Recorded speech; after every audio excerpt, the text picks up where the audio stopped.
Welcome back for my final part with Dr. Jordan Peterson. The royal family and the death of this great queen and the extraordinary outpouring of love and respect, not just here, but around the world, actually.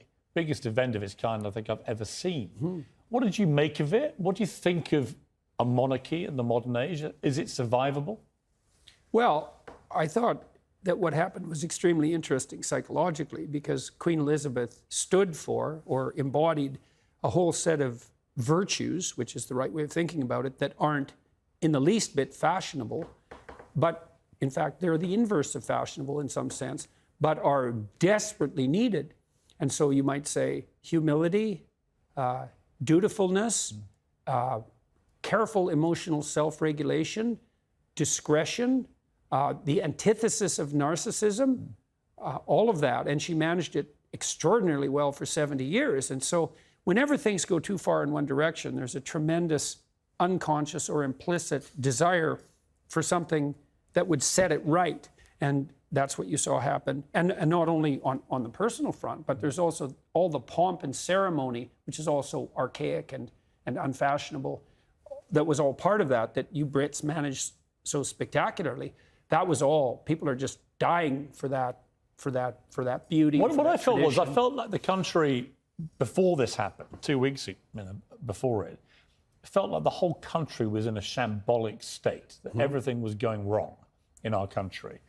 And in a way, the death of the Queen unified us in a way we hadn't been for a long time, certainly since Brexit.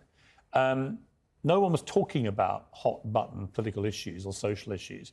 They're all talking about one thing. I mean, it also reinforced our national identity. Oh, yeah. In a way that actually made the world look on with great awe about the procession, our military, our royal family, the country. It made people feel good about Britain again, and therefore made British people feel good about themselves again. Yeah, well, you guys have lots to feel good about, and that's not the standard mantra of the modern world. You know, this is an unbelievably admirable country for all its flaws. And so, what do you find admirable about us? English common law, the tradition of free speech, sardonic and self-effacing humor that's so much a part of the culture. Our ability to queue for 13 hours politely to see a woman lying in state who's not even a member of our family. Right. Well, and to do resilience, well, and to do that peacefully, and to do that in a spirit of mutual goodwill, and come to a place like London. It's unbelievably ethnically diverse, and yet it functions extraordinarily well. And what are your best traits, and what are the worst traits of Dr. Jordan Peterson?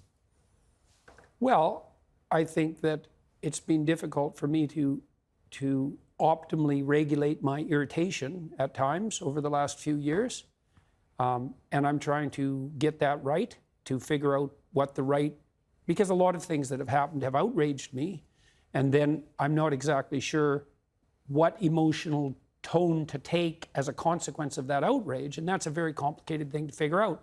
And that's been exacerbated, that problem, by the fact that my family and I have been the targets of very conniving and attacks and underground attacks, and that isn't stopping. I mean, another time when your wife was fighting a deadly cancer. Yeah, and my daughter was sick, and so was I. So so it's very difficult to regulate your temper properly under those circumstances, let's say. And so I don't imagine. Where have you most improved yourself, do you think, as you've got older? I get better and better at listening, you know, and I'm better and better at finding my way forward with the words that I choose. And it's just a continual, in some sense, incremental expansion. I've probably got better too at seeking out corrective information. So, for example, I got banned from Twitter recently for making a statement that I don't regret, by the way. But I had a friend of mine, two friends of mine, grill me, and I put that on YouTube. It's called Mean Tweets. It was an hour and a half, I said. And both of them are very, very smart people. One of them's more liberal than I am, I would say, but a very good advocate for that liberal position. And I said, well, let's hash this out. There's some things I've said that have made people angry, and you think I made them unnecessarily angry, and that I was unnecessarily harsh in my tone. Did they change your mind? They changed my approach. You know, because one of the things I decided was that I would try to be equally judicious in my words, but that I would use a calmer and more measured tone. And I don't mean use instrumentally. I mean that I would attempt to make the effort to take as much unnecessary emotion out of the statement as possible. And so I started to do that in some of my more recent videos. I mean, I tried to do that before. I think part of the reason that my interview with Kathy Newman went well was because I kept my head. Yeah. And I didn't get irritated. I had a Yeah, I mean, she's a good friend of mine, and I watched it with great interest because I felt like you were slightly on parallel lines, and that maybe she would do that interview differently if she had her time again. Actually. I think that's highly possible. Yeah. Yeah. So yes, I changed my approach quite dramatically. And what happened was that I read a Telegraph article I recently published about Deloitte, and it was a very cutting article. And I was really worried about publishing it because I think it was the most cutting article I've ever written. And I read it on YouTube very, very calmly and carefully. And what happened was the response was much more positive and much less negative. So there was no downside to it. So people didn't say, some people said, I think that I liked your tone when you were more aggressive, especially on issues like this. But by and large, it worked even better because I could be careful in what I was discriminating. And then to ally that with calmness actually made it more potent rather than less. And so that was very interesting. And yeah, and I mean we had a very serious discussion about this, my friends and I. I had a lot of people with me in Miami when this was happening, across the political spectrum.